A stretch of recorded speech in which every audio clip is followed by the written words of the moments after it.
Hello, everyone, and welcome to this very long episode of the Phileas Club, in which we talk about Brexit. It's lengthy, but it needs to be. We talk about the US with no collusion at all whatsoever, the Gilets Jaunes, the Yellow Vest movements in France, and universal basic income, and a few other things.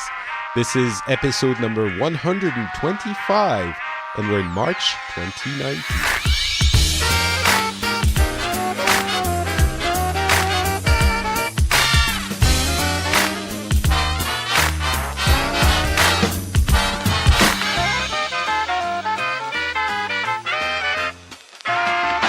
Hello, everyone, and welcome back to this crazy podcast, which is crazy not because the podcast is crazy, but because the world is a little bit crazy. I mean, I'm sure everyone always thinks, oh my God, the world is so crazy right now at every country, every, region of the world, at every period of time in history.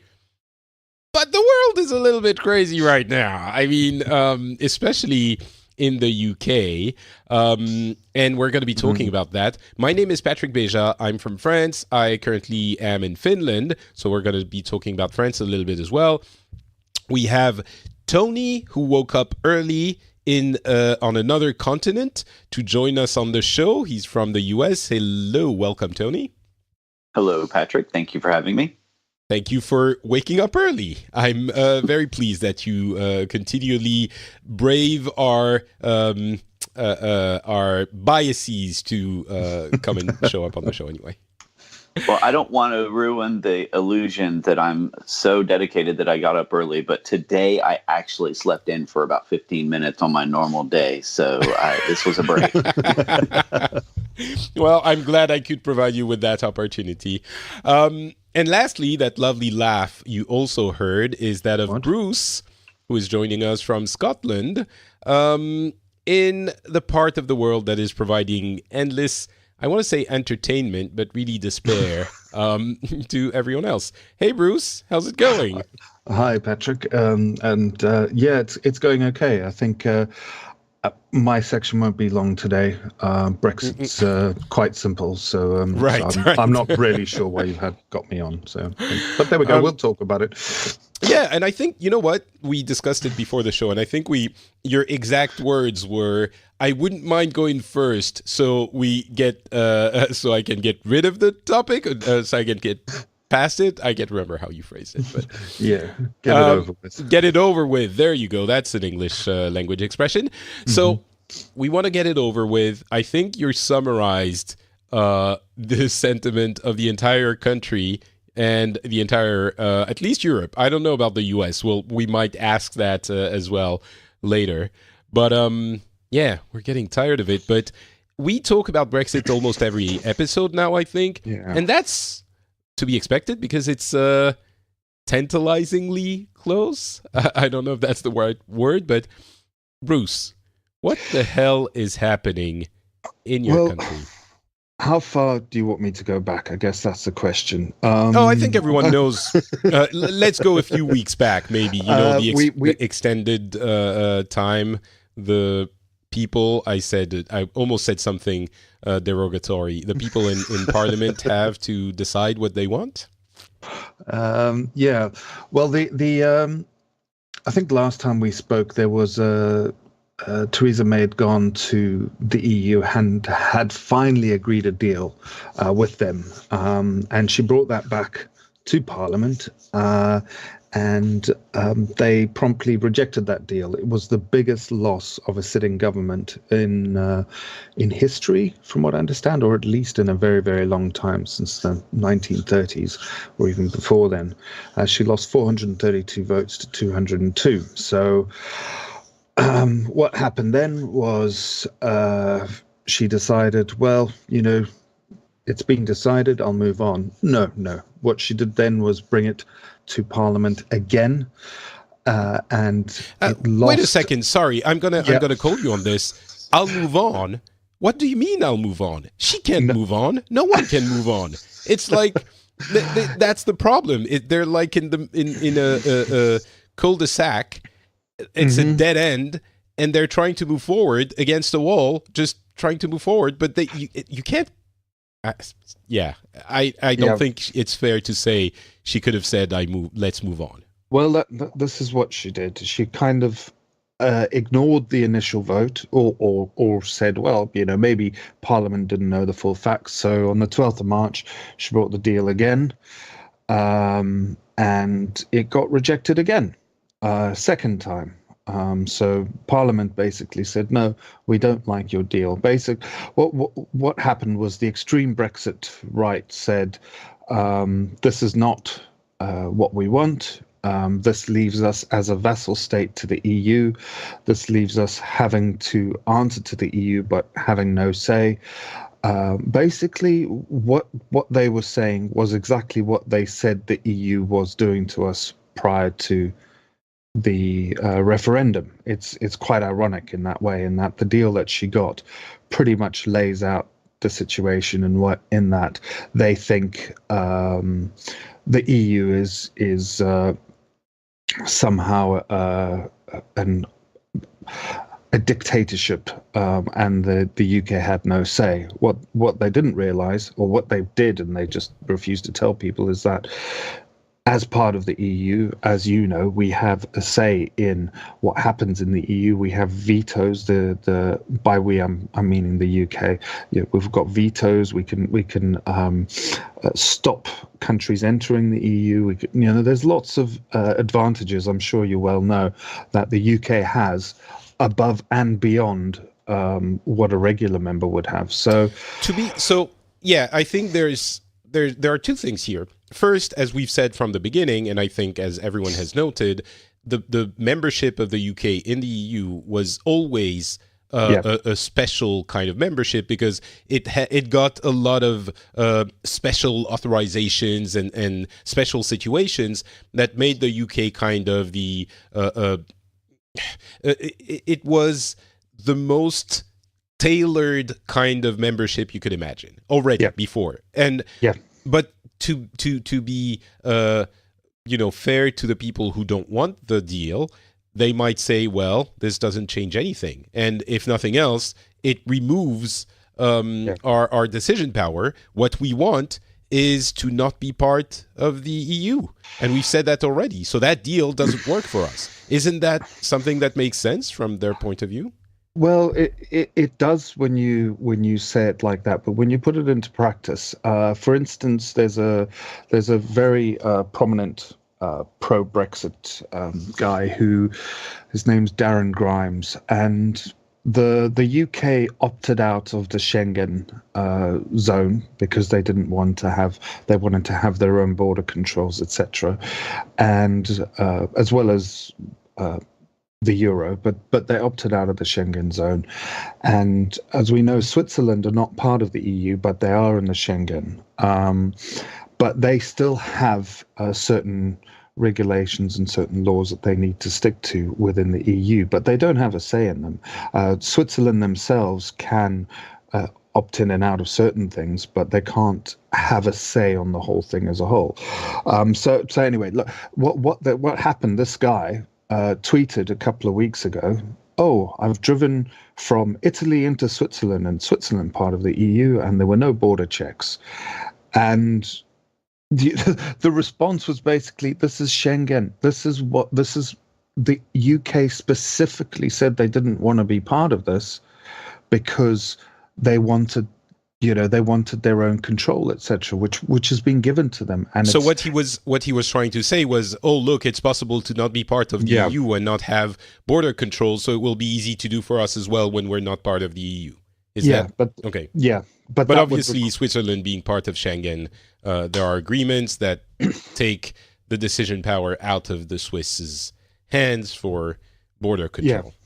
I'm sure there's a Swiss person who could probably give more details on that. But what it does is it does actually require some concessions, and these aren't explained. The Leave voters will never explain it. They'll always give you the benefits of this or that, but there's never any. Anyway, what happened then? So Theresa May brought this deal back for the second time to the House. Apparently it had changed. The big joke at the time was the change was they changed it to 1.5 spacing and from Times New Roman font to Arial font. And that's basically the long and short of it. They didn't change anything. They brought it back for a vote again, and it lost again. And there's been a big song and dance within the Tory party now. The hardline Brexiters who want out completely. They want no deal. They want a hard Brexit. Yeah, they want a hard Brexit. As I've said, they think this deal will. I think Boris Johnson said make the UK a slave state of the EU. So fast forward to this week. Is he wrong though? I feel like if you get the kind of deal, I don't know the details of the deal, but if you want to stay in the EU and be subject to the EU regulations and not have a say in any way in what they are, I don't think the UK should exit at all. But I'm starting to wonder if there is some truth to that way of looking at it. He's not wrong. Okay. He is not wrong. And in fact, and this is what I was saying, this is what they were saying the UK was prior to the referendum. And they are saying exactly the same things about this deal as what they were saying about the UK's relationship with the EU before. So the disingenuity was before the referendum. But so it's like it wasn't true before. I don't think it was. It's a little bit more true now. But under the terms of that deal, yes, we would leave the EU. This is another problem: is we have people saying this is what the people voted for, and so Theresa May saying this is what the people voted for. Boris Johnson saying this is not what the people voted for. All the people voted for was to leave the EU. There was no nuance to it at all, and that's been discussed, I know, before on this episode, on this podcast. But what happened? So this is what's happened. And Boris Johnson, for once, I guess a broken clock is right twice a day. For once, he was right, and they basically said no. And the DUP, who are the Irish Unionists, it's a block of 10 Irish union representatives in Parliament. They don't like it either because they feel that the backstop is a door in for the UK. For all right, the so EU. Can you explain the backstop, what it is exactly? That's how they deal with the issue of the border between Northern Ireland and Ireland, right? Yeah. The backstop it's a position of last resort, basically. It's I don't know, how do I explain this best? It's the Good Friday Agreement that was agreed back in I think 99, basically stated that Northern Ireland had to always have an open border with Ireland, and that Northern Ireland would also always have an open border with the UK. This was to appease, I'm not 100% sure of the deal, but it's to appease the nationalists who wanted to be part of Ireland and the unionists who wanted to be part of the UK. So basically what they said, okay, well, Northern Ireland will stay within the EU, within the UK, and they'll have access to both. There'll be no border, etc. So what the backstop does is it assures the EU that the UK will maintain that border, the open border between Ireland and the UK beyond any deals that are agreed, because as you can imagine, with the UK leaving the EU, they would then need to have a border with the EU, which would be in Ireland, because Northern Ireland wouldn't be in the EU. So And Northern Ireland is part of the UK, obviously, and Yeah. Ireland is part of the EU. Yeah. They have an agreement, the Good Friday Agreement, that says the borders are open. Until now, it was fine because the UK, even though it did have some borders, it was part of the EU. And now, with the UK leaving the EU, they need a border somewhere. And so the backstop was saying we'll have an open border in between Northern Ireland and the UK, and no border between Northern Ireland and Ireland. yeah. Okay, so it would still remain open. So the backstop means it's open, and leaving the EU doesn't close that border. So it honors the Good Friday Agreement, right? Yeah. What it is nobody can agree on what the solution is, but the backstop is basically saying, well, we'll figure it out in the future, but until we figure it out, we'll just keep this in place. So until then, and so the border stays open. Yeah, so the border stays open, and they would say that that there wouldn't be a final agreement until that had been a solution had been found, which keeps coming back as some nebulous technical solution that people seem to think is possible, tracking people's phones, etc. I think I mentioned it before. So yeah, it's a kind of cheat in a way. And so the people in Parliament who don't like it, I guess, don't like it because either they're from Ireland and they're like, what the hell are you talking about? That means you're going to go back on the Good Friday Agreement at some point, and we don't want to get roped into that. And the others are saying, hey, this is open border. What we specifically want is control our borders. We want to close that border. Yeah. So still no solution. Still no solution. I think I tweeted Bart about this, our friend Bart, who's been on the podcast before, because I had a discussion on Facebook with a friend who was saying that it's all a smokescreen. There's no actual problem with the border, and Bart might be somebody who can explain this, who lives in Ireland, because I don't think anyone in the rest of the UK understands the import and the importance of the open borders in Ireland and Northern Ireland. Ironically, what the DUP who are unionists, their inability to move on this matter might result in Northern Ireland actually rejoining Ireland again. It's not beyond the realms of possibility now, so it might backfire on them big time. Okay, so all right, so the Irish issue is still there. The issue being they have an agreement. The UK says we will never close the border, and now them saying we want to leave the EU, which might force them to close the border somehow at some point. Yeah. So they would go back on their agreement, on the Good Friday Agreement. So that's the Irish thing, which is still not settled.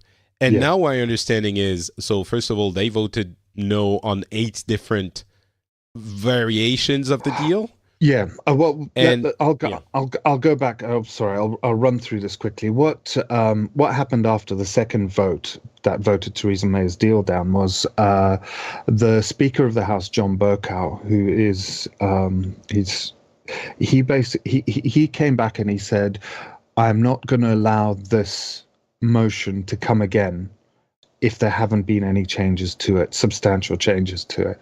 And some people have said he's interfering too much. Some people have said he's actually applying the letter of the law. There's different opinion on that. So what they were forced into doing was saying, okay, let's have these, what we will do is have, what did they call them? Indicative votes on this last week, Wednesday. It was very, very quickly arranged, where they had 8 different versions. So this is Wednesday, the 27th of March, and Brexit Day is Wednesday, the 29th of March. So after the second refusal, Theresa May then went back to the EU and said, look, we're not going to have a solution by the 29th of March. So she went back to the EU. EU said, okay, right, you need to get this deal through because this is what we've agreed. If you get it through, you have until May the 22nd to arrange, the deal and get all the logistics in place, etc. If you don't agree the deal, you have until the 16th of April, and we will just basically cut you off. And their deadline is related to the European elections. They don't want a non-member state, as in the UK, voting in European elections when Obviously. they're not going to be. I think that's a standard thing. So is it the 12th or the 16th of April? It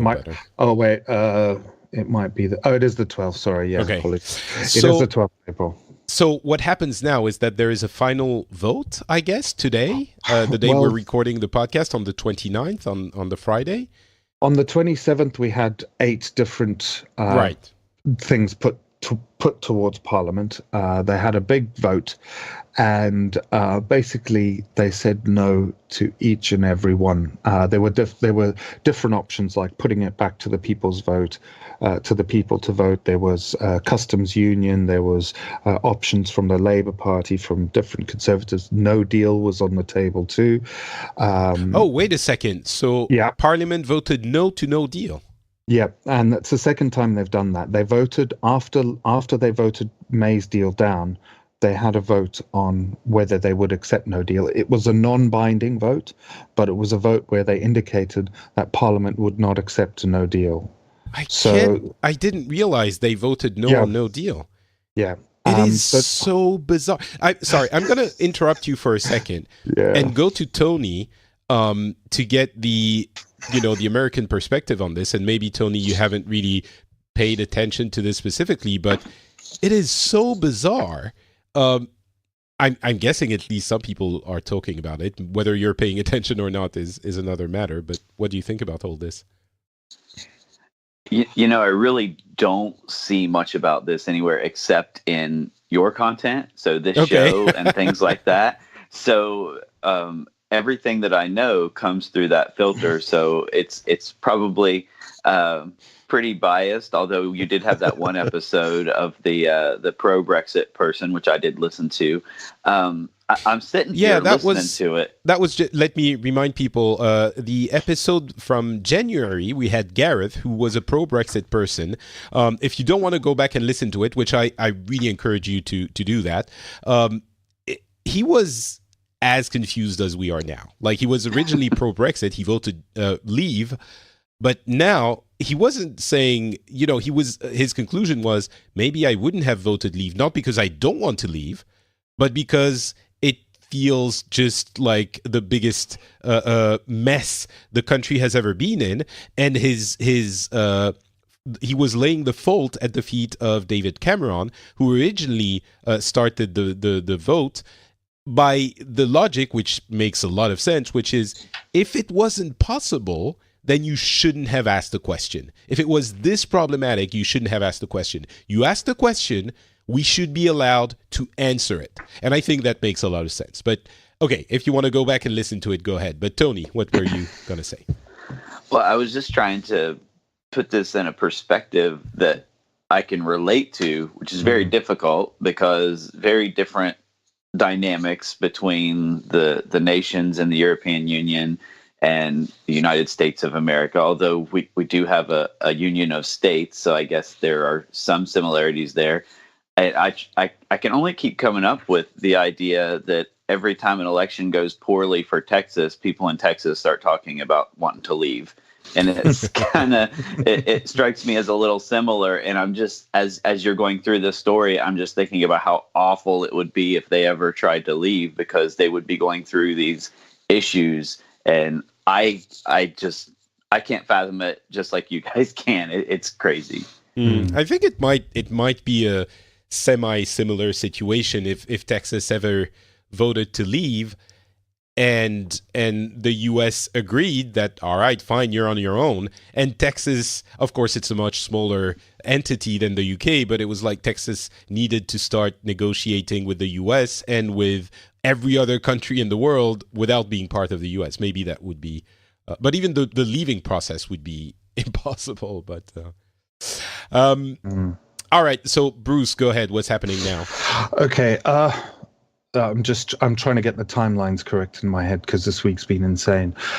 Just before those 8 votes, the Boris Johnson, who had been absolutely panning the deal, turned around. He and Jacob Rees-Mogg, who's another one of the pro Brexit people, turned around and said, "Oh, no, we support May's deal now.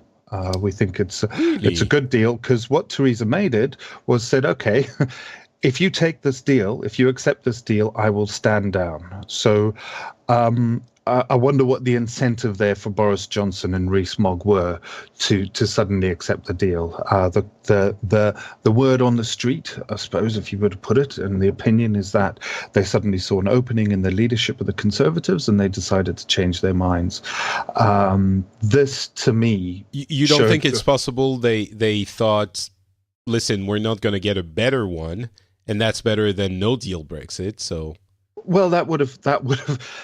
I could have maybe believed that if not 5 or 6 hours later, the DUP, Irish, turned around and said, "No, we're still not going to accept this deal because it doesn't, say what you want about the DUP. They stuck to their guns and they're sticking to their guns on this."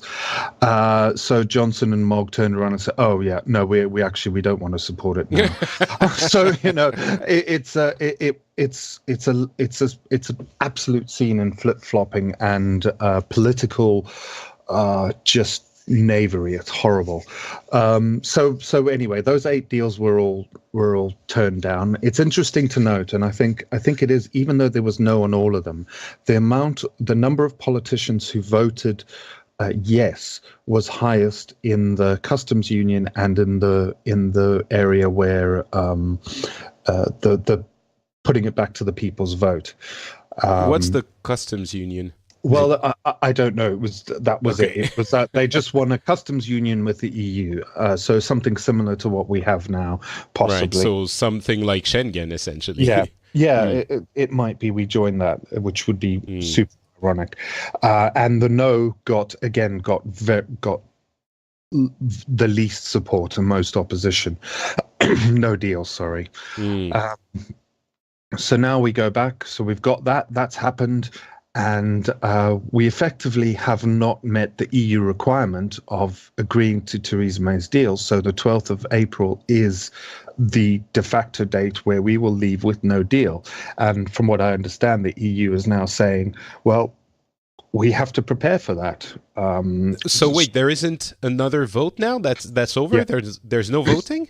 What's happening today, and I was reading up on it last night and this morning because it is now in progress. What's happening today is that there is another vote going on,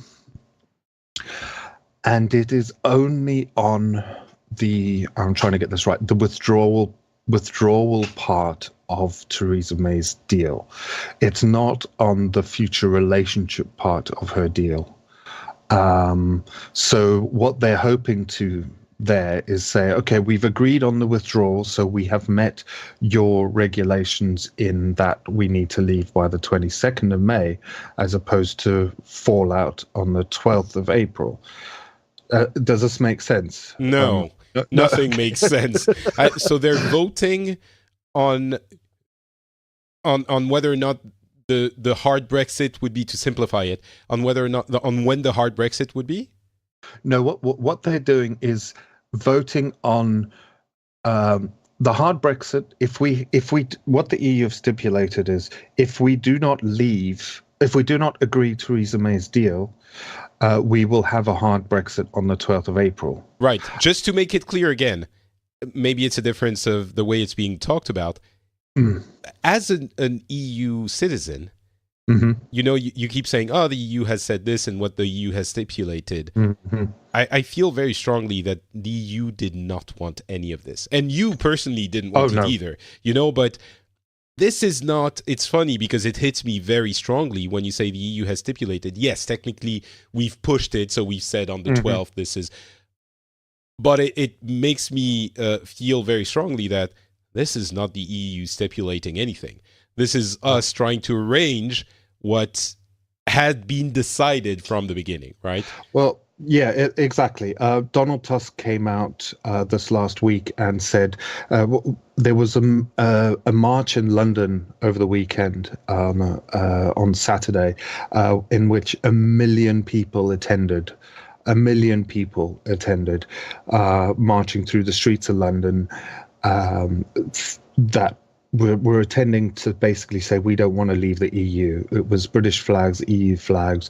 People from all over the country went. At the same time, there was a march going on from Newcastle down to somewhere, which Nigel Farage on the Leave side had orchestrated, which had 200 people. So there is a slight, and even then it said he hijacked another march, and then there's an online petition which I signed, which is currently standing at 5,964,887 signatures, so almost 6 million, which was basically revoke Article 50 and remain in the EU. These are British citizens. Well, you know what? As sympathetic as I am to all of this, there was a vote where there was about half the country, so what, like 40 million? How many UK citizens are there? 30 or 40 million who voted to stay. That still wasn't the majority, right? 16.9 against 17.4. Yeah, okay. If we go back, if we want to talk about the initial vote, it's come out recently that vote had many problems. The both Leave.eu and Vote Leave, who were the two main Leave parties or organizations, both broke the rules. So ironically, it was a non-binding vote. And because it was non-binding, the Electoral Commission have said, well, it's non-binding, so we can't disallow it. If it had been binding, legally, they would have thrown the result out. It's one of those massive ironies that. So that vote and the process that leads up to it, and the information that was given, the money that was given to the different the main parties, the lies that were told, and the Remain did tell some lies, but nowhere near as bad as what the Leave people did. That's demonstrably true. But anyway, I understand. But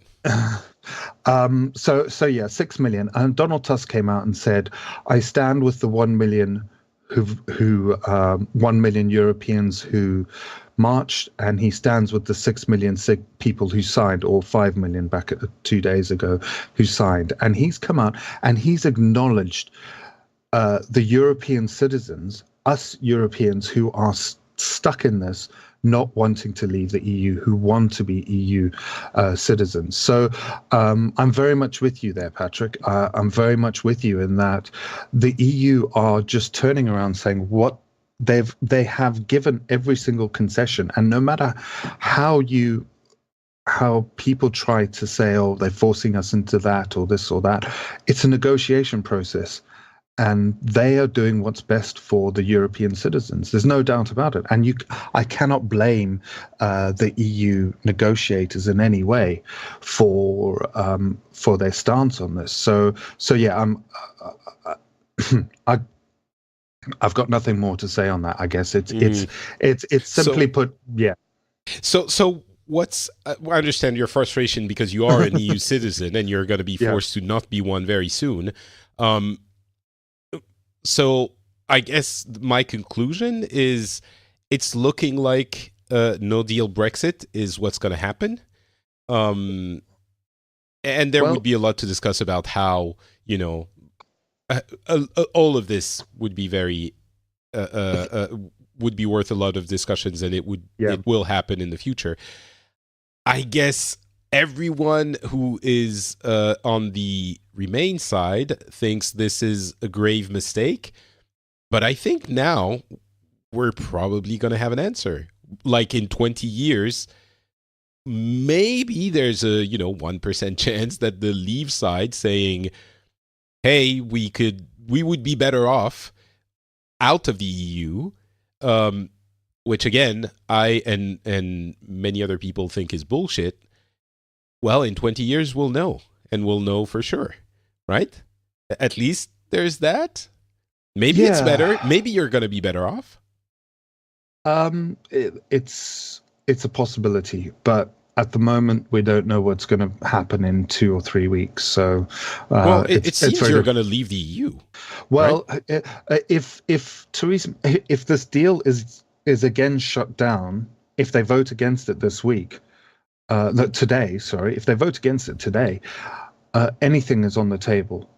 It may be there's going to be a discussion on Monday. Are we going to take one of those 8 options and look at the ones that got the most votes? And could there be that we say there's even talk, and it's for the first time, that all this rubbish, for want of a better word, might result in us saying, well, we just have to revoke Article 50, which is the Leave EU article, and take our time, use the European elections that are coming up, take part in them, and use them as a barometer for what the public want, and actually put anti-EU and pro-EU ministers up against each other and say, well, vote for it, see what you want, and then we'll send to the. And what if the anti-EU win again? Then we leave. But I don't know. There is so much self-interest in the politicians at the moment, and they will turn on a dime. They will not. They have no principles whatsoever. I don't see anything there. And through this all, I'm coming out on the other side, and I know you hate this, but thinking, you know what, this might be best if we do actually leave, because then Scotland can say bye-bye, UK, and we can rejoin the EU as an independent country. And I never thought I would say that 2 or 3 years ago. I never thought I would be looking at Nicola Sturgeon and saying, you know what, she's making most sense. She's being painted horribly down in England, but she is making most sense. She's come out and said that Theresa May is the only politician in history to try fall on his sword and miss. She's so yeah. I don't know what's going to happen. I've tried to go through where we are, but I guess. All right. Well, I'll leave it at that. Yeah, I guess we'll have an answer by the end of next episode. Although maybe even not, because there's the 22nd of May date, which might still be in play. I don't count on it, but I hope so. I think that we just want an answer one way or another eventually. Yeah. And just to be clear, I'm not trying to be glib about any of this. I think it's a very grave topic, and I have friends, English friends, and friends who live in the UK who are desperate, and it's not fun at all for those people. It's almost like I'm turning to Tony now, and it's almost like I can't remember which state you live in, Tony. I live in Ohio. Okay. So imagine, I guess this is unlikely, but imagine Ohio decided that they wanted to leave the US and not be American anymore. And you wanted to be American, and you're like, what the?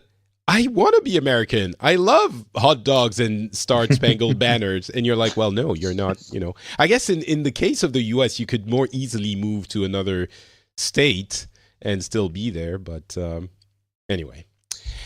Well, yeah, I guess is that an option for these people that you're talking about? Because, like you said, I can move. I have moved. I've been in a West Virginian, an Ohioan, a North Carolinian. That's not uncommon. But is that something, Bruce, that is an option for people now, since you're part of the EU now? Could you go? Well, yes, I think it is an option. Well, you need to ask for citizenship, right? Because the moment the UK Brexits, your passport is still a UK passport, and you don't have residency. You have to ask for residency at the very least, which you could probably obtain. But yeah, I'm sure there would be the EU would be accommodating to it, but there are many reports of people who have one of the partners is a member of the EU, is German or Italian, etc., and they've just decided to up sticks and go back to Germany because They can't be bothered. I'm lucky in that my mother is Italian, so I can get an Italian passport. But I know lots of people are applying for Irish passports through their grandparents, etc., so that they are able to travel freely. So yeah, there are options. The only issue is that I don't really want to leave here. I've got family. I've got two that's the children. problem. So and yeah, I'm quite lazy, so having to learn another language is going to be a Yeah, there's all of that. I think for all the differences in the U.S. Between the different states that have a lot of cultural differences, in spite of what we see of the U.S. from the outside.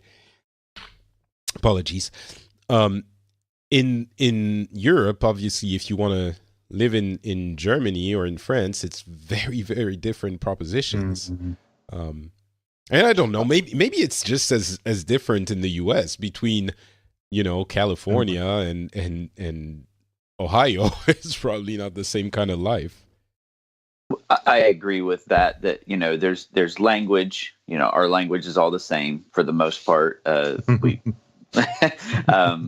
most people speak English, but I don't.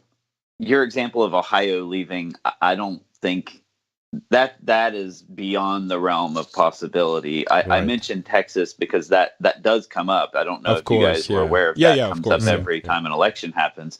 And you will more often hear things like, well, the middle of the country should split from the coast, because there is a cultural difference between the middle and the coasts.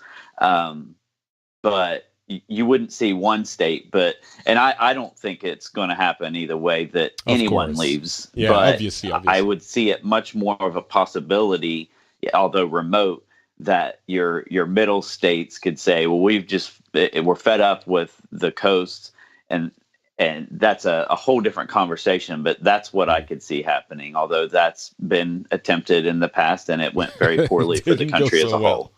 Yeah. All right, let's move on then. We did a big part on Brexit, as is warranted. Let's move on to the US with, obviously, I think the thing that reached us the most is no collusion. No collusion. Complete and total confirmation that there was no collusion. I mean, so what I'm hearing is essentially Donald Trump wasn't aware of any of the very shady things that were happening under him, but he was not aware and he didn't collude personally. That's what I'm hearing. And I'm guessing half of the country erupted in joy and the other half in sadness. Sadness might be an understatement, but yes, that's Despair. Pretty accurate. Yes. It was interesting to see. It came out last weekend. The news that the Mueller report had been submitted to the Department of Justice came out on Friday, and the only headline we had on Friday was no further indictments. So of course we can read that as no collusion, because if there was collusion, there would be further indictments. And then over the weekend, I believe, or possibly early this week, the Barr submitted his synopsis of the report to the House of Representatives, and basically what you said, no collusion, and he has been, we'll say, exonerated of collusion. However, when you say report, he, you mean Donald Trump, right? Donald Trump, yes, I'm sorry. Mm-hmm. However, the report, while they did not find evidence of obstruction, they're not exonerating him of obstruction, which has become a talking point of the media, the kind of no collusion, but see, they're not saying he didn't obstruct, so that's still a thing. But it has been interesting to see the reactions, especially of the people who have spent the last 2 years saying that Trump is an agent of the Russians and so on and so forth. So it's been a little humorous on my side, because as your listeners probably know by now, I am on the right of the aisle, but it has definitely been interesting, and there's a lot of we'll call it vindication on the right of, see, we trusted him, and it worked out. Now, that I'm not an in Trump I trust kind of person, but it was good to see that a conservative president was exonerated at least of the big issue, which was potential treason and collusion. Right. And so I guess you're not dancing around like in super happy mode, or maybe you are. I don't know, but how did you feel when you realized that he wasn't being indicted? Did it renew, or did it create some trust? I know that, as you said, you're not a in Trump we trust kind of person. Your decision to vote was motivated by your one issue voter, right? It's the abortion issue. But what do you think, I guess, about Trump himself and his cohorts? Does this report kind of change the way you saw him, or his administration? Or are you like, well, it's pretty much what I thought already? And, how did it influence the way you look at your government? I would say that it really didn't change my perspective too much on him and his administration. I kind of knew that he always says that he has the best people. Well, we know from the past 2.5 years that some of them aren't the best people. And the earlier indictments against some of his folks that he had under him for a while proved that. I never saw evidence of collusion, so I never made up an opinion that he had colluded. So it didn't really change my perspective there. I didn't know that he did, so now I know he didn't. So I would say that it probably would move my Trump meter a little more toward him, because I didn't know one way or the other. I didn't really think that he did, but I didn't know that he didn't. Well, the question existed. I think that's fair. Yeah. Yeah. Yeah. I have to say, I love the idea of a Trump meter. Is that something that is that like something that goes oranger as your trust in Trump rises? It's also interesting for the people on the left who were convinced this was kind of the thing they were hoping for, to vindicate their condemnation of Trump for other reasons that are added to this, which turned out not to be true. The other reasons are still here, but it's interesting to I don't know. It's almost, not exactly, but it's almost like being a UK resident who wants to stay in the EU and being forced to leave. You're confronted with the reality of a situation that you don't like. In this case, if he had colluded, it would have kind of reaffirmed what a lot of the people on the left stood for, and they could have said, see, he is as bad as we say. Now they might still, say he's bad, and I think it's fair in many ways. But if Mueller, I think it's fair to trust the Mueller report as well. And if he didn't collude, then what are you left with? It's kind of, well, he's an asshole, but that's not that's not a crime.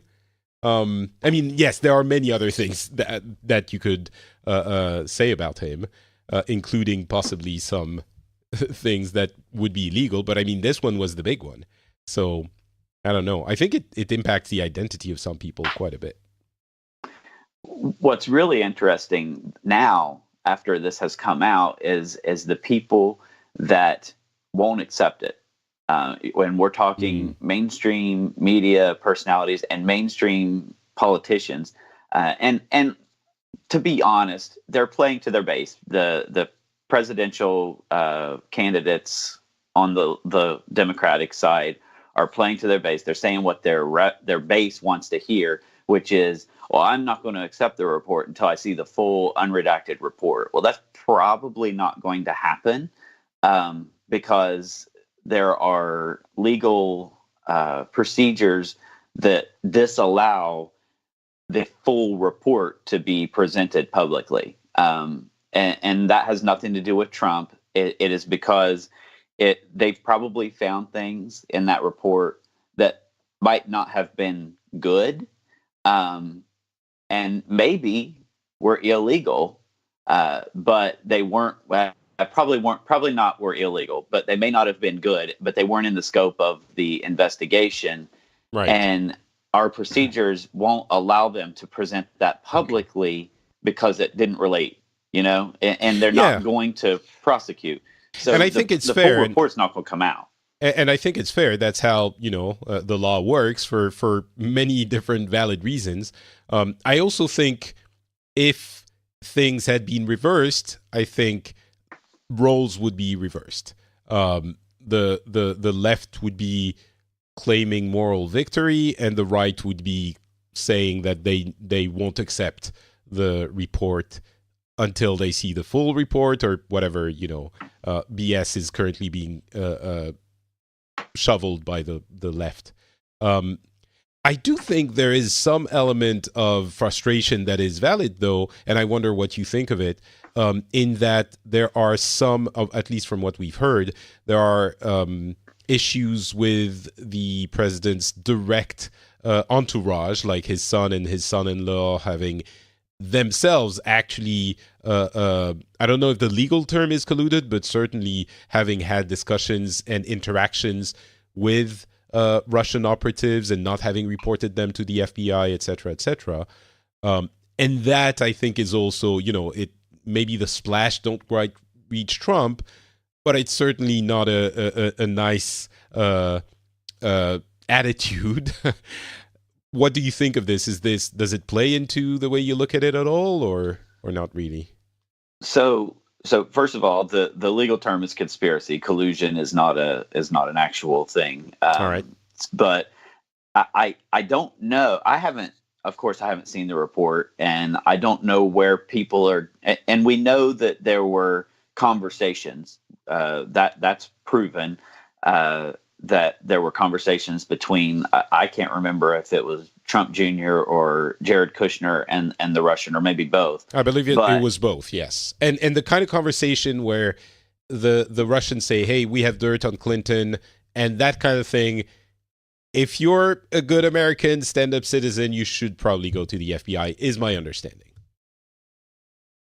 And probably. However, if it was investigated, and if it was illegal, they would have indicted. I don't have any doubt about that. Now, I'm kind of putting my opinion, my theory on it, but if they had investigated those conversations and found that something illegal had happened, they would have indicted Trump Jr. or Kushner. So, yeah, was it something that they probably shouldn't have been doing?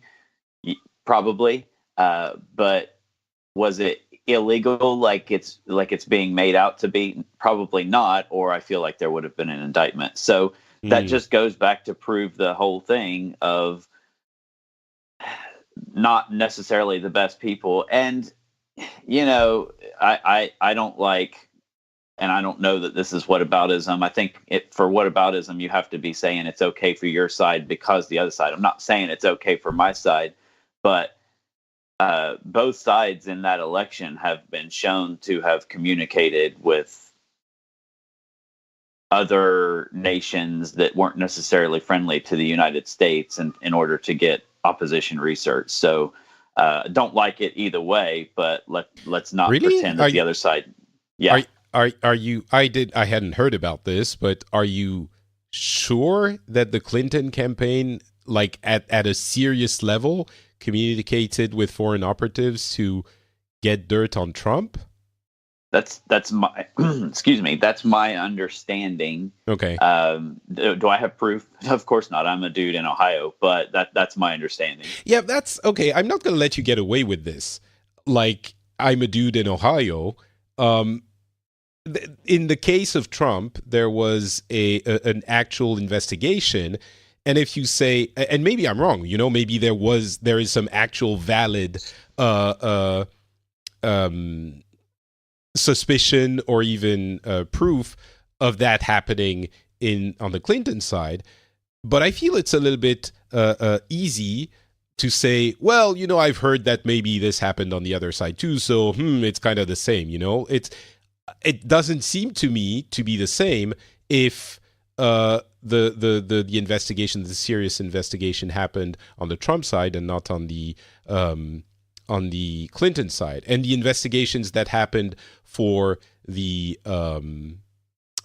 mail server issues turned out to have no indictments and no issues at all in the 2 or 3 investigations there were, and that's the ones I've heard about. So I feel I'm pushing back a little bit on that. You saying, "Hey, I don't know if it's true, but I've heard that," especially in today's world, right? Sure, and that's fine. I will be the first to admit that I don't know. But there are mainstream politicians at this point calling for the Clinton campaign to be investigated now. Okay. So, so there has maybe been it will happen. I guess Trump. Yeah. It may not. If he has his way, it will. But and that means it probably will, unless he knows that it's not true. So that's how I'll know if the investigation actually happens. Then I would suspect that at least there's enough evidence to think that it's true, and then I'll wait and hold my judgment until after the investigation. But if the investigation does not happen, that means that Trump knows it's not true. Okay, that's fair enough. All right. Well, so that was the no collusion part of the episode. We discussed another story, which I'm not sure you wanted to discuss or not. It's fine if we skip it. It seemed a little bit sordid, but yeah, it's news. It's definitely a hot topic right now, and for the American listeners, they're probably well aware of it. But I believe both Patrick, you and Bruce were not aware of this story. I know Patrick wasn't. Bruce, were you aware of this story? I've heard parts of it, but I don't know it. I don't know it fully. No. Okay, so for the non-American listeners, which I know you have many, I will do a quick recap. There's an actor. His name is Jussie Smollett. I'm not sure the exact pronunciation of his last name. He is on the show Empire, which is, I believe, on ABC. It's a network television show. I've seen the first season, I think. Didn't like it very much. Okay. Well, he is an African-American gay man, and he made some allegations a few weeks ago, maybe months ago at this point. The first one was that he had received a hate letter, kind of like the cliched, someone cut the letters out of magazines, making threats, and there was white powder, a suspicious white powder in the letter. And a bit later, he made an allegation that he was attacked in downtown Chicago at 2:00 in the morning by two. And I'm going to try to get the facts separated from the stated facts. So the facts will be as I believe they are, and the stated facts are more of this is what conservatives are saying on Facebook. So I believe the facts of the matter was two men wearing MAGA hats saying this is MAGA country. And just for some reference, the stated facts were two white men. I don't think that it was ever said two white men, but that I could be wrong on that. I'm guessing, if he says this happened, it would be surprising if he described it as two Latin Americans, right? Well, Patrick, it's going to get real crazy for you here in a little bit. Okay. So just hold on to your seat. So the allegation was they put a noose around his neck. They knocked him down, kicked him in the ribs, broke a couple of his ribs, and yelled, "This is MAGA country." He got back to his house. Someone called the police and filed a report. I believe it was his manager that did that. and this is where it starts to get fishy. The police asked for him for his cell phone so they could verify like timelines and things like that. And he wouldn't give it to them. He eventually gave them a call log that was heavily redacted, and that'll come into play a little bit later. So they scoured video because there's lots of cameras in Chicago. They scoured video, and what they eventually found was there were two black men who they believed, they didn't have video of the actual assault, but they believed that these were the two men that assaulted him. Turns out that the two, and he actually, I believe in video, he said, those are the guys that attacked me. That's, I believe, I'll just preface with, I believe that's what happened. Turns out that the two black men were friends of his, personal trainers to African brothers. This is, I believe, true. That when they raided the guy's house, or they investigated the two men's apartment, they found rope, they found MAGA hats. So they thought that these were the guys that did it. Well, it started getting very confusing because he knew them. One of them had been on the show with him. The other was his personal trainer at one point. They're saying that there's a check that he wrote to the men. So the allegation now has become that he paid the men to commit a hoax hate crime. And the Chicago Police Department came out. They said that they had enough evidence. They charged him with committing this hoax hate crime. A couple weeks go by, and now this is where the current news, I apologize for the length of that recap, but I felt like the whole story was important for people to know. The Chicago prosecutor, the state's attorney that was prosecuting, dropped the charges with no real explanation, sealed his record, and said that the city was going to keep his $10,000 bond, and he had done some community service time, so they were going to drop the charges and seal his record. Which $10,000 for a person of his wealth is nothing. And and this is rumor, I think, is that the community service time was actually previously served community service time. It had nothing to do with this. The mayor of Chicago, the superintendent of the Chicago Police Department, they are livid about the dropping of the charges. They are absolutely fighting mad. It's being said that the FBI is investigating the state's attorney for what she did. She at one point has said that she had recused herself of the investigation because a friend of Michelle Obama called the state's attorney on Jussie Smollett's behalf to get some leeway for him. And apparently she's saying she recused herself because of that, but she never actually recused herself. Her assistant is saying that she never recused herself. She just colloquially confused herself. Yeah. Refused herself, or recused herself. Having trouble today. Which means she didn't, but she was just saying she did. So it's a mess. It's still an ongoing story. There's a heavy feel of corruption and definitely some wealth privilege coming into play. But that's the story. And probably after the Mueller report, and maybe today before the Mueller report, it's the biggest story that I'm seeing right now. Mm. Well, I can see how that story is making a lot of noise because it's embarrassing for a lot of people and juicy for a lot of people. I mean, let's not dance around the issue. It's kind of a dream story for people on the right who are accused of being racist all the time and who now can point to an event where, you know, it's obviously someone very obviously, no, maybe not obviously, but it seems to be someone very dishonest who fabricated something to make them look bad and then got away with it, kind of, or at least that's what it seems like. I mean, the sealing of the record, we were just saying that the record of Donald Trump is sealed for some legal reasons. Maybe there are some legal reasons here, I guess.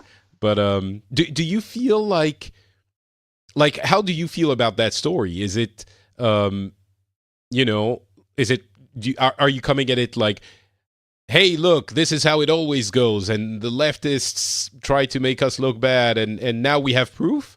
Or obviously that's an exaggeration, but you know what I mean. No, I'm not. And the way I see it is this was a guy, and I think that this is the going theory for him. He was either not making enough money, in his opinion, or being written out of the show, and he was trying to create this sympathy for himself. That's the theory of what has happened here. I don't think he was acting politically. However, right, so it was just a stunt. But I think he was using his knowledge of the political climate to help his stunt. You know what I'm saying? Well, of course, yeah. I mean, with the MAGA being claiming that they were MAGA people, obviously he's riding the political divide, yeah. Now, what was very disturbing to me, and I don't really get on the media is bad train on this too often. I know we've had some conversations off the air about it. But when this initial story broke, the alleged assault, the media did go into a frenzy, because you were saying it's juicy for us on the right as, see, it's not always us being racist.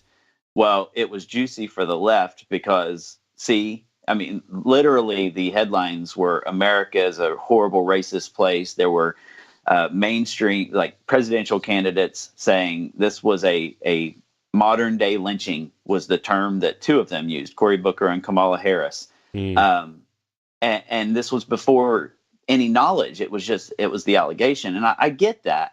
But then, I mean, if it's true, it's obviously horrible, but yeah. It is. But when the facts started coming out and it looked more and more like it was a hoax, people went back to them and said, well, how do you feel about this now? And they said, well, we need to wait until we get more information. So it went from 100 miles per hour one way to, well, hold up, let's get the information first. And to me, and I know both sides are going to go with something that is confirmation bias for them, but it was gross to see. And then when this shifted, now that there was, who was it?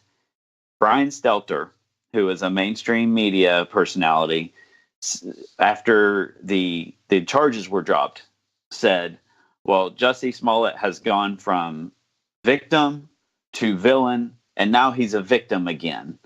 And it's like, use your head. I mean, why is he a victim? I don't because Brian Stelter is taking the story that he was assaulted because they dropped the charges. Okay. But the state's attorney's office has literally said this does not exonerate him. One of the prosecutors there in an interview was asked, do you believe he's guilty? And he said, yes. They're saying because of the money that he gave in his bond and because of the community service, that's sufficient punishment. So they're dropping the charges. But now, and there is precedent for that, but under normal circumstances, when someone does that, it's called a diversion of punishment or something like that. Diversion is certainly a term there. No, under normal circumstances, that person has to admit their guilt. You know, you give them a very light sentence and they admit their guilt. Usually it's if they've had no criminal history. But now Jussie Smollett is not admitting his guilt. He's out there saying, see, I was right. I was assaulted. But the prosecutors are literally saying that they feel that he's guilty. So that's part of the mess as well. And it's ugly. Okay. Yeah, that seems like the perfect story to get everyone riled up. Yep. You know, you mentioned briefly the fact that we discussed the media, and I keep wanting to talk to you about Ben Shapiro, whom you recommended to me as a voice on the right that leaves, that looks at both sides and that is relatively neutral. And I think there would be there would be a need for us to discuss this at length, but we're not going to do this now. What I do want to say, because you're mentioning, the media are like this or like that, and they're biased, and certainly sometimes there are stories that make me feel that way as well.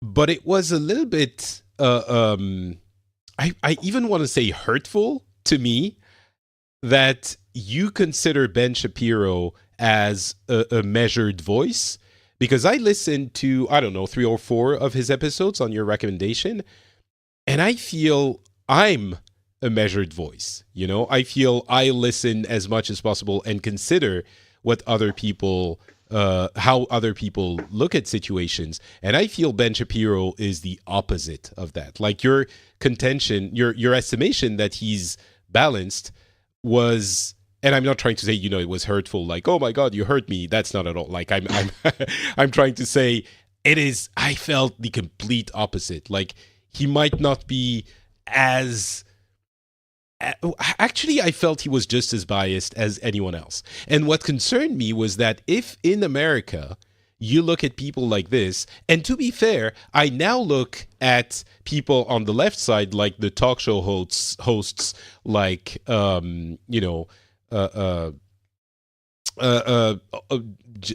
Oliver, what's his name? John Oliver and Stephen Colbert even, and the woman who's very adamant about everything. There's a talk show host, a female talk show host in the U.S. who's very anti-Trump. God, I can't remember her name. Surely you know it. Is that Ellen? No, not that one. No. She's. I know who you're talking about. Yeah. All right. Right. Can I say something real quick? Because we may have had a miscommunication in that conversation where I was talking about Ben Shapiro. I don't think he's neutral by any means. He's absolutely conservative. He the things that I was saying, if I recall the conversation, were on his normal day-to-day show, Monday through Friday, you're going to get a absolutely conservative point of view from him. It's not going to be neutral. Now, one thing that he does do that's a little different from others is he's going to criticize Trump about as often as he praises Trump. He's not a Trump voter. However, on that, just very quickly, he doesn't criticize Trump. He makes fun of the way he talks or something like that. He doesn't actually criticize the guy. And that irked me a lot, because I remembered you saying, oh, he's going to criticize Trump. He never actually does with anything of substance. He makes fun of him, which is very different. But how many episodes have you listened to? I said 3 or 4, and 1 or 2 of them were from the weekend, which I think were the ones you were telling me were more those were the ones, because he has people that disagree with him on, and he doesn't, at least in my experience listening, he doesn't break down and start screaming at them. He has conversations. He calls it the Sunday conversation, and that's the one I recommended. He has absolutely criticized Trump. You may have just missed some of that, and I'm not saying he gets on there every day and criticizes, but he absolutely. I mean, when Trump was praising the Korean guy, Shapiro went off. Yeah, Shapiro went off, and albeit rightly so. He should have never done that. He should have never said he believed him about the guy that was beaten to death. And I agree with Shapiro on that. So, you mean the Saudi Arabian? No. No. There's another guy that was beaten to death? There was an American citizen. I can't remember his name. He was in North Korea. He did something, and they jailed him. And basically they sent him home in a coma, and he died a few days later. And Trump, after he visited, said, well, he said he didn't know anything about that. And he shouldn't have said that, even if, there's possibility that it's true. Although one American citizen in your prison, you probably are going to know about it as the leader of the nation. But he shouldn't have said it either way. But anyway, the whole point was, I don't want you to think that I think Ben Shapiro is a neutral guy. He's not. But he does listen to the other side, especially on his Sunday conversation. Well, I listened to a Sunday conversation, and maybe it wasn't the right one, but I still felt very much like, my reaction was, hey, if you listen to the way I hope I I don't want to put myself, on a pedestal or anything, but I really try very hard to listen to people and to understand what they're saying.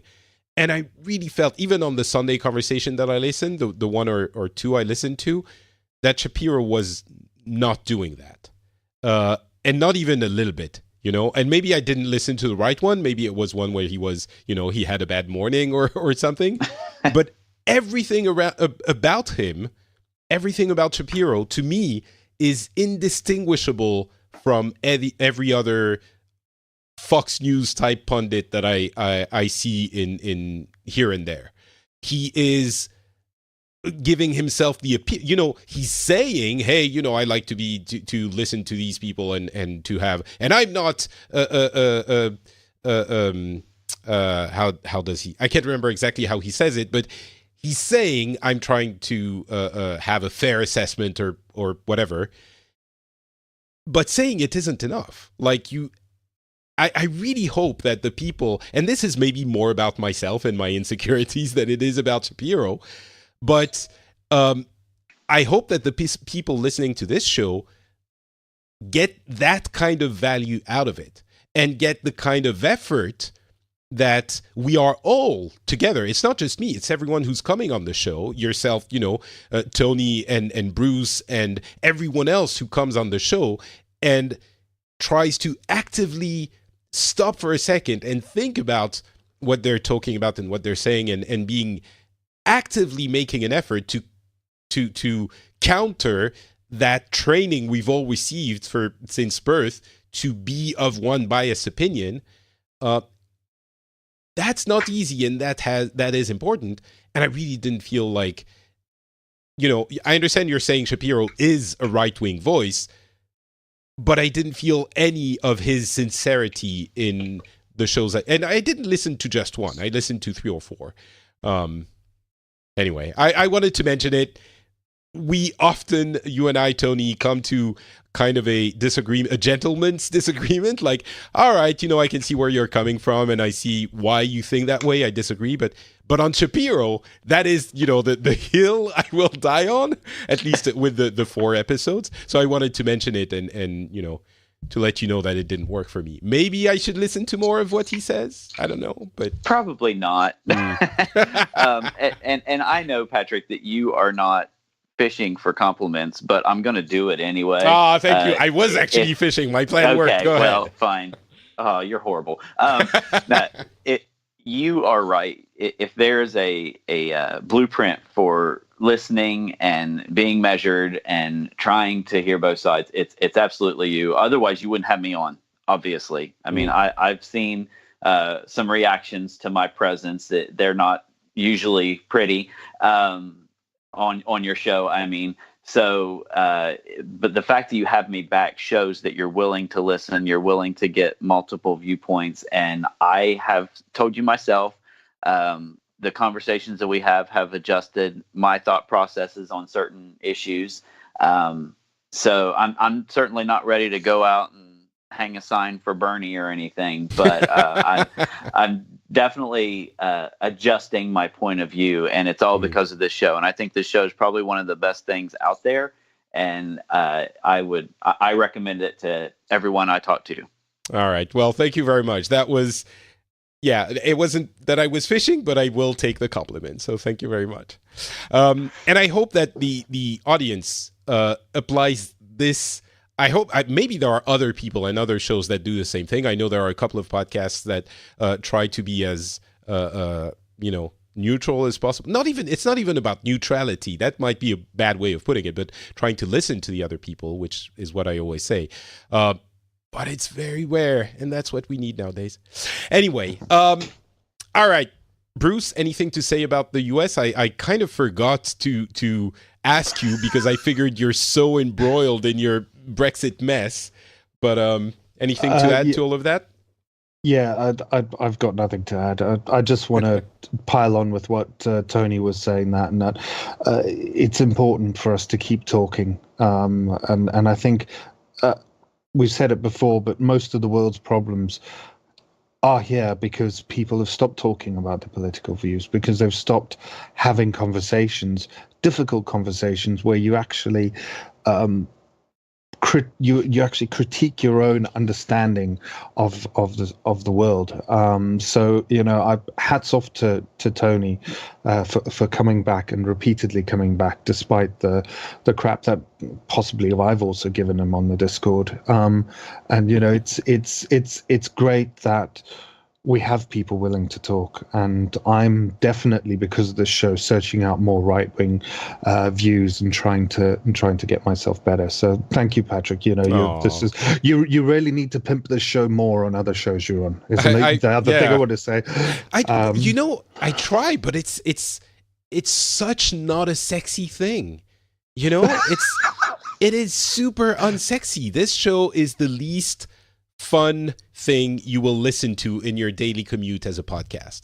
It is. I mean, we try to make it kind of funny and entertaining, and we're reasonably, used to it, so we kind of manage sometimes. But it's not fun. It's not a fun. It is kind of fun to have the conversations, but I think a lot of people listen to it and think, yeah, I think it's important. It's like vegetables or something. And sure, vegetables can be delicious, but it's not a French fry. I don't know. Yeah. Well, you know what? Sometimes you can, if you live in Scotland, you just stick them in batter and deep fry them, and then you can eat your vegetables. Maybe we could that's do a thing here too, man. Oh well, that's great. Yeah. See, we do have things in common. Yeah, exactly. The deep fried Phileas Club, I think, is something that we could all be happy about. Mm-hmm. All right. Well, the idea that we should listen to each other is related to the last topic, which is the Gilets Jaunes in France, which I left very little time for because I feel it's the same thing we've discussed for months now. There was an explosion of a reignition of violence a couple of weekends ago, which I'm sure some people outside of the country have seen images of the Champs-Élysées with a couple of stores burning. And I usually tend to downplay these images and say that it wasn't as bad as the media makes it look. I think that time, a couple of weeks ago, it was pretty bad. Like, it was actually worse than the worst times from the beginning of the movement, of the contesting anger movement. And there were a couple of things that burned, and it was bad. And the key issue there is that there is no. We actually did an episode this month, all in French, about the situation in France. And so obviously, if you don't speak French, you're not going to be very interested in that. But I wanted to address that issue with my countrymen. And we had people from other countries that are also French speaking. So that was interesting. But a big takeaway, I think, from the whole situation is we don't know how to get out of it. We have the great debate where the whole country has been invited to discuss the issues and to propose solutions. And some people are saying the way the questions are phrased are making them difficult to answer in a way you really want to. But in the next month or so, we're going to have the result of the debate because the government is going to take everything back and work on proposals to address the issues that the Gilets Jaunes are voicing. And the problem is some of them, not all of them, but some of them are just expressing frustration just in the way that I think the UK citizens expressed frustration in the Brexit vote, or the US citizens expressed it in the vote for Trump. And we don't have a vote. So it's both an opportunity for it to fix things before it gets to a vote, and an issue because they're probably not going to stop and they're not going to be happy with the proposals, no matter what they are. Maybe Macron and his government are going to have some kind of genius idea in what to propose and what to do to address the issues. I guess it's possible. I'm really hoping it will happen. I don't have a lot of faith that it will. But once the proposals are out, the reasonable thing to do would be to wait for the next election, which is, well, first of all, there's a May election for the EU on the 26th of May, as we discussed with Bruce. And then the other actual presidential election is in 2022. So we still have a little bit of time before that actually happens. And until then, the people who are unhappy are going to remain unhappy. I don't think anything short of the government actually resigning, which is not going to happen, would work. So the government took measures that are extreme, like forbidding demonstrations on the Champs-Élysées, which is being touted as anti-democratic because, of course, people have a right to demonstrate and to strike. At the same time, the demonstrations were not cleared with the police department, which demonstrations should be in order to ensure that things don't go awry, as they did a couple of times. I don't know. I don't know what's going to happen. I was discussing this with my wife a few days ago, and she was saying, so another conclusion, sorry, I keep talking, but another conclusion that we came from that last episode was some people feel like if you're not screaming, no one hears you, metaphorically. So if you're not burning shit, then no one will pay attention, essentially, is what it means. And the idea was that your voice is heard in those instances, and you have to be extreme in order to get something at all. And I thought that was an interesting way of looking at it. I often disagree, and I'm super measured. I'm like, if I was a superhero, my superpower would be to be like in the middle, like to be the measured person. I would be like, oh, wait a minute, do you really think that's the case? So the idea that you have to be extreme in order to get what you want, I've had to come around to it in some instances. I think I understand why, yes, you have to slam your fists on the table and say, listen to me, in order to be heard. I do think we've passed that point. Like democratically in France, they have been heard, and if things don't happen, then the next step is the election.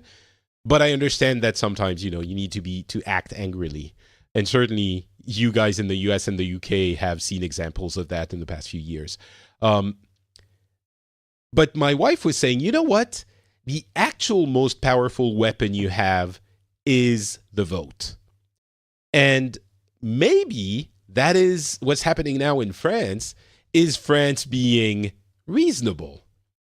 Maybe the vote wasn't used for that fist slamming on the table. It's being used for demonstrations, which are the second most powerful tool they have. And when the vote actually happens, it will be a lot more, not measured, but it will be used more responsibly. I don't really think that's the case, but I would like to. I think the vote might still be very problematic whenever it happens, and even at the May elections for the EU elections. But I thought it was an interesting idea that the French were actually being reasonable by burning the Champs-Élysées and not burning the Republic with votes when they were given the opportunity. So I don't know, maybe there is some unconscious thing happening there in the French ethos. I don't know. But I'm wondering, have you heard any more about the Gilets Jaunes, or since it's a continuing issue, it's kind of being lost in the shuffle? Bruce, you have other fish to fry, but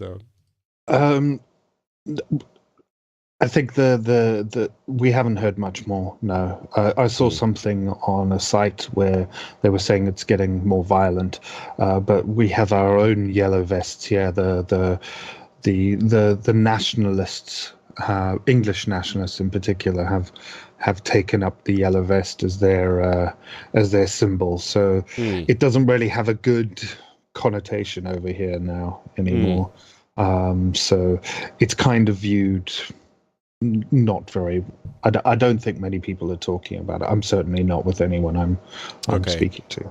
And to be fair, the yellow vests themselves, most of them just want to demonstrate peacefully. There are a lot of rioters that come there just to riot, and that are actively, like there are a lot of anti-capitalist movements that are, we could discuss this for another hour, but that are often a little bit violent, and a group called the Black Blocs, and people who go there to break stuff for seemingly, or at least allegedly, social issue reasons.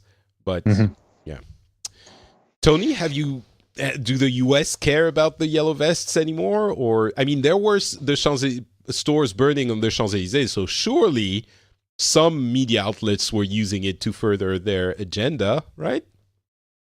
Oh, sure. It came up as a look and see what happens kind of thing. What happens when what? That's the interesting part. What happens? So the perspective I saw was actually more of a, this is what happens when you socialism. Which I know you have your own issues with that kind of talk, but the gas. Well, okay, I'm sorry. I apologize. It got a laugh, so that's good. But it wasn't socialism. It was, and I know this is going to create some waves, but the environmentalism stuff, which really? I'm not against. Yes, but so the carbon tax and things like that have pushed the gas prices up, which has caused these people to be disenfranchised, which obviously probably not the cause, but has been a factor in some of the issues. So that's what I saw. That's interesting on my side. Oh. Yeah, that's interesting. It can be traced if you do some very creative tracing. The straw that broke the camel's back was indeed a gas tax that was added to a situation where those people were already considering themselves in very bad situations. But to give you an idea of what they want, it's very disparate, no, maybe not, that's not the word. It's very random, a lot of different things, but what they're asking for, those people that your media are saying, the poor people are being exploited by, it's being forced upon them by the environmentalists. They're asking for retirement age at 60, minimum wage at 1,300 euros. It's currently maybe 15% lower. And the end of homelessness, like these kinds of weird, like unapplicable demands. But it's probably the opposite of the kind of people that the right-wing media in the U.S. would think would agree with them. So that's funny that's how they would use it. To clarify, go ahead. Go ahead.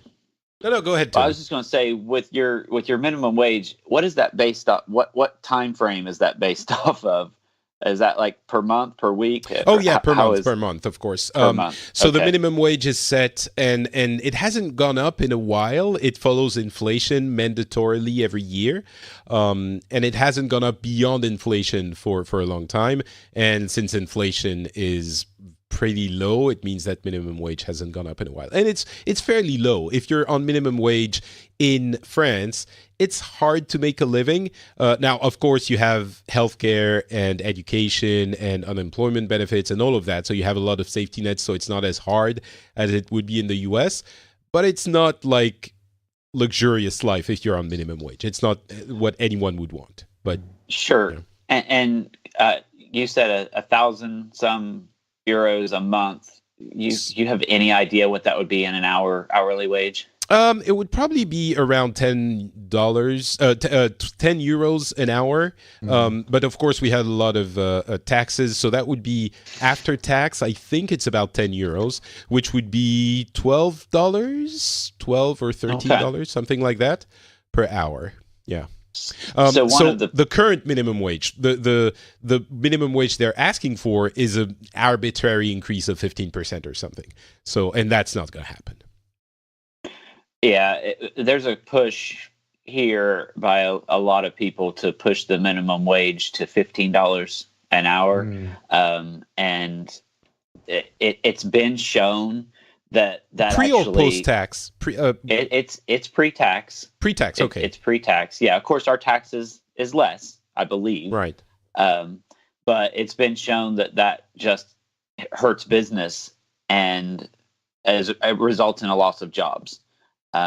So it's tough. I understand the dilemma there. You want people to be able to make enough money to live, but if you hurt business and they can't afford to hire people, well, then you're not going to have any money. So I get the dilemma there for sure. That's always the balance you have to find, because obviously in France as well, the reason we're not raising minimum wage to, I don't know, by 100% is the same reason. You want labor to be competitive, especially in a country or union, in the case of the EU, where it's possible to delocate, to go and find workers elsewhere, or to get people from other parts to come and work for you. If minimum wage is higher, then I guess it's the same for everyone. But that issue is the reason that is always put in opposition to minimum wage, and certainly it plays here as well. I will say, however, that it is a very, very different story in the EU or in France when you have those social safety nets, and in the US when you don't. Right. If I think poverty in the US is a lot more impactful than it is in France. So I don't think it would be as unreasonable to say in the US, it's impossible to make a living on $10 an hour, which is what I think the minimum wage is now, right? Something like that. I'm not sure. Yeah, it's probably around there. Yeah. It was $5.50 when I started working. Oh wow, $5.50! Wow, but you've been working for a while, I'm sure. 100 years at least. But yeah, so I think that the two aren't quite. You can't compare the two amounts that easily. I think being poor in the U.S. is a lot harsher than it is in France. But I think I tend to agree though with Tony, but for completely different reasons. I think minimum wage should be replaced by minimum basic income. But that's a whole other universal basic income. Yeah, and I know there's been some stuff in Finland about that recently, and I have views on that, but I don't think we've got the time to go into. Yeah, that's an entirely different conversation. It's an interesting one as well. I think one that might give gray hair to Tony and the people on the right of any aisle in any country. Well, first of all, I've already got a few gray hairs. Secondly, I am more in favor of a minimum basic income than I am the welfare system that the United States has in place now. I would be in favor of switching to a minimum basic income as long as we got rid of the welfare system that we currently have in place. Really? Yeah. Oh, that's interesting. Yes. So you think everyone in the U.S. should receive $1,000 a month, no matter what, or $800, whatever it is, even if they work, if they don't work, whatever. So I may have some I may not know exactly what it is, because in my mind, and please correct me if I'm wrong, but the one that I've seen put forth was you have a minimum basic income, and if you don't make that, you get up to that. So if you make $800, if it's $1,000 and you make $800, you get $200 extra dollars. Not everyone gets $1,000. That would be stupid. Okay. Well, it is stupid. Well. That's so the way it works. We're just going to cover it very, very quickly. But the way it works is minimum basic income in the ways I've seen it suggested in Europe and what's being tested in Finland at the moment. We don't have the results yet, but it's a couple of cities that have it in place. Is everyone gets $1,000 or whatever the amount is, regardless of whether or not you have a job or not. And obviously, it's just on the limit of what you need to do to have to not starve. So you can you can have a life, and if you start working, you keep that money, so that there isn't an incentive to not work. Because if you get it. If you get it taken away, if you start working up to the point that you make the same amount, then people are not going to work. And the counter of that is that, of course, you still have healthcare and education and all of those good things that you have in European countries. But there isn't any selective assistance. Like if you need help for housing, you don't get that. You don't have anything like food stamps or, all of those additional things that exist now go away because you already have a minimum, basic income. And what that does is that it helps the government. It actually, some calculations say that it actually costs roughly as much because you don't worry about the calculations and the administration to decide who gets what and all of that BS. You just give everyone some money. And people who work have an incentive to work because they get even more money. And most people, let's be honest, wouldn't be happy with just $1,000 or whatever it is. I've seen, 800 euros as numbers bandied about. That's not set, but that's the idea. I think there are two different things we're talking about, and it's possibly my imprecise way of saying things. What Tony mentioned is minimum basic income. What I'm referring to is universal basic income, which is exactly what Patrick is saying.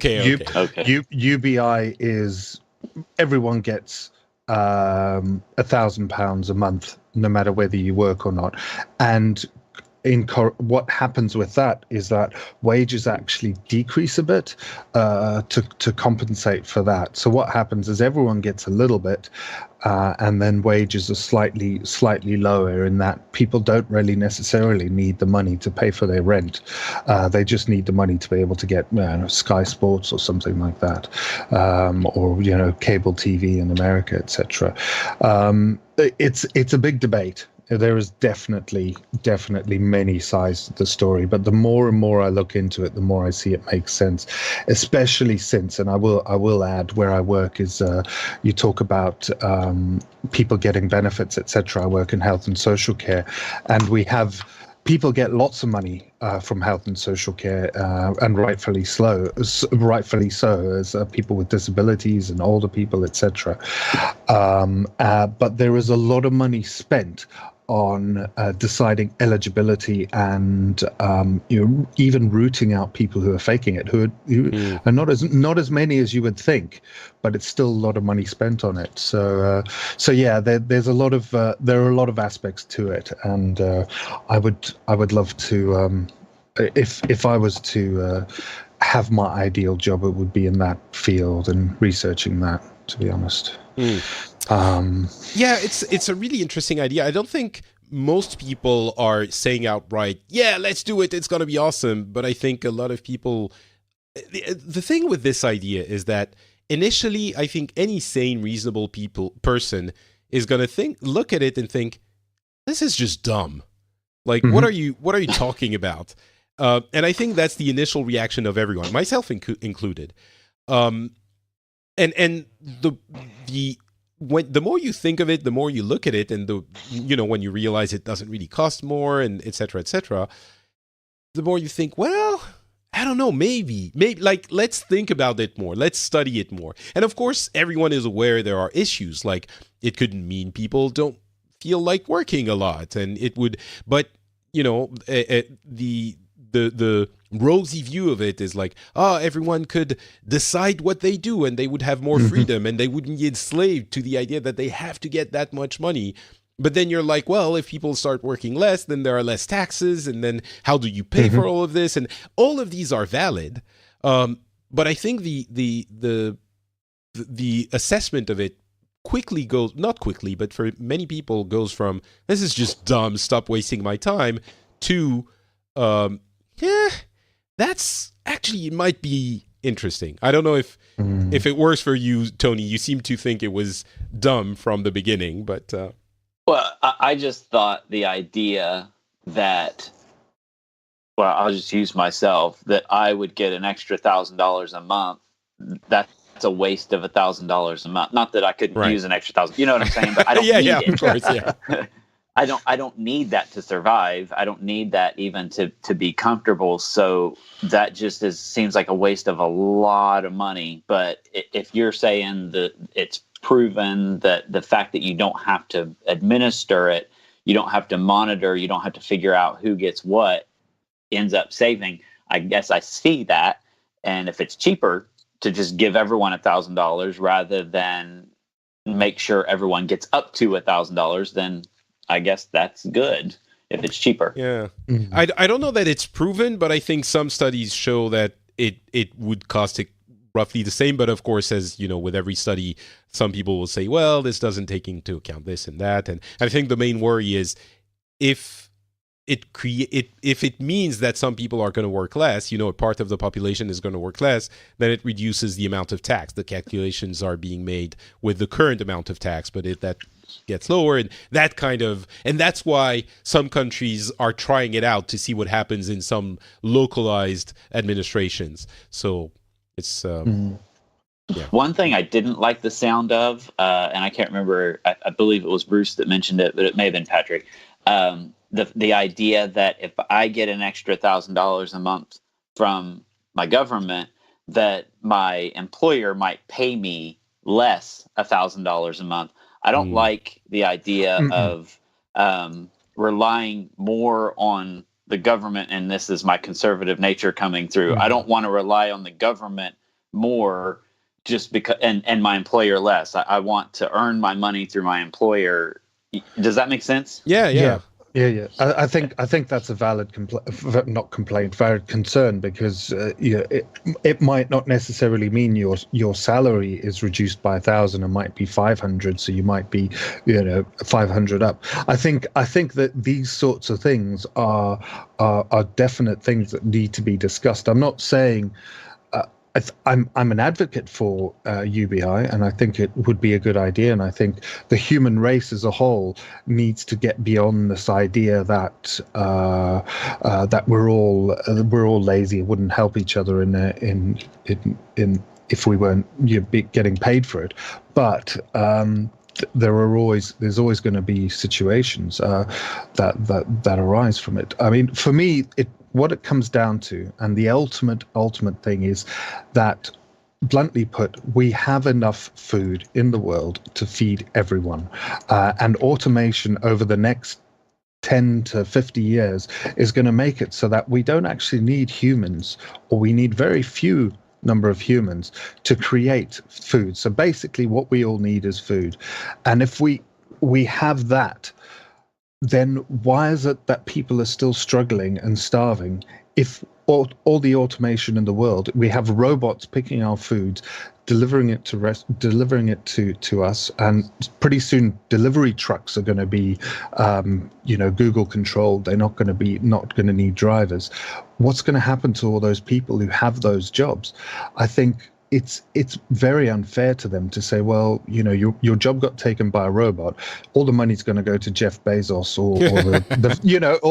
or Google, and you're not going to have a job anymore. So there is a fundamental issue that we need to address in the next 50 years or so. And ideally, we'd want to end up in the world of Star Trek, where everyone just gets along and we can replicate our food whenever we want. And, I'm sure that's going to happen. I'm sure that's the way it's going to go. It's not as easy as that, but I think there is enough food in the world to feed everyone right now. It's just distribution of wealth and distribution of the food that is the problem. So yeah, that's where I stand, and I don't think it'll be easy, and I don't think I have all the answers. Definitely not. Well, there's again, we're going to bring the show to a close fairly soon, but again, there is so much to say here, because obviously this situation, we've been in this situation before, where we were thinking, industrialization, robots are going to do this and that, and what are people going to do? And we found other things for people to do, and it was hard for the people on farmers, there you go, that's the word, who there were too many of them, and they had to go to the cities, and it actually led to a decrease in standards of living for the majority of the population for a few decades. But eventually it worked itself out, and we created new jobs. So it's very possible that this will happen again. it's also very possible this will not happen again. Past performance is not guarantee of future performance, however the phrase goes. And it might be that we're like, well, lots of people don't have stuff to do. And certainly I think the universal basic income is an interesting idea to explore. I don't think it should be dismissed out of hand. Doesn't mean it's necessarily a valid answer, but it might lead to a completely different answer. But I think it's definitely something we need to explore as a human race. That's the kind of leftist talk that gets me all itchy. It's funny because when you're saying, all the money goes to Jeff Bezos and what are we left with? It's really interesting because very, very quickly the intent behind the copyright directive, the new copyright directive voted by the EU, and I'm sure everyone has heard a lot about. I could criticize it for 15 days and still be here talking. But I will say one thing, which is the intent behind it is it creates a lot of difficulties for the big companies, which mean it translates into more costs. What it really means, at the end of the day, complications, but really more costs. And if the costs mean that it transfers money on top of the costs to some of the content creators in Europe, then maybe it's worth it, because it doesn't mean that those companies are going to be making money. It means they're probably going to be making less money. Maybe distribute some of that money to content, artists and journalists in Europe and, anywhere else that implements these kinds of systems. So it costs to put the infrastructure in place, and it costs to pay the licenses. And there are a ton of issues that come with that. But the intent is they are making billions and billions in profits. Maybe it's okay to transfer some of those billions, which is the effective effect of what would happen if everything goes well, to the people whose content they are effectively using, in addition to tons of very innovative stuff to make their money. So it's really reminiscent of what you were saying, Bruce, of the money going to Jeff Bezos's pockets. I never thought I'd hear a lefty arguing for the trickle down economics. Well, that's not exactly trickle down. Supply side. Supply side. Yes, Tony, you told us. Sorry. This is not at all supply side economics. It's quite the opposite. The government is forcing those big entities to pay for things they don't want to pay for. I don't think it's supply side economics at all. But okay. Maybe there's a way to link the two I'm not seeing, but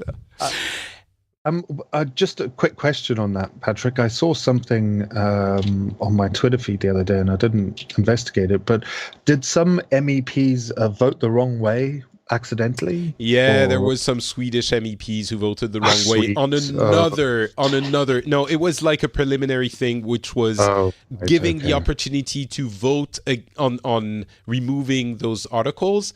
And it wasn't enough to change that vote. And even if it was, the vote that it would have created probably wouldn't have had any effect. Right. But it's kind of like Brexit. Once you voted, you voted. Like, you can't say, oh, sorry, I missed. Like, that would create an entire whole host of other issues. So just like Trump, just like Brexit, once you voted, that's it.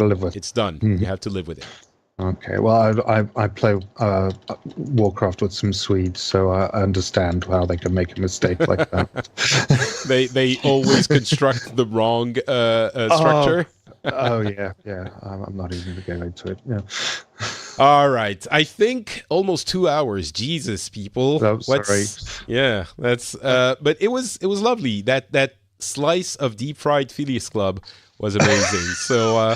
Thank you for spending that time with me. Thank you for waking up early, Tony. Do you have any online activity you want to pimp? I'm always at Tony Staley on Twitter, and that's pretty much what I do. The link will be in the show notes. What about you, Bruce? I'm at Bruce Woodward 3 on Twitter, and I'm also on Patrick's the Phileas Club's Patreon Slack. Patreon. Slack. Oh, the Slack, yes. account. Yeah, we're often taking the piss out of each other. And I'd also like to add that the Phileas Club does have Patrick on it every week, so it is sexy. So I think you should be, I think you should be pimping it more, Patrick. Yeah. Thank you. I'll try. And actually, the Patreon, you mentioned the Slack. Some of the patrons have access to the Slack. And I also did an editorial where I summarized the last episode in French. So if you want to understand what we talked about and what this whole thing is all about, I talked a little bit about it now, but I went into much more details for the patrons on the private podcast feed. So you can check that out by becoming a patron. And you can also just become a patron because you enjoy the show and you think it's worth it. If so, just go to patreon.com/The Phileas Club. The link will also be in the show notes. And join us. We're a merry bunch and we have a lot of fun, especially on the Slack if you want to support to that level. Thank you both for being on the show, and I will talk to all of you very soon. Bye.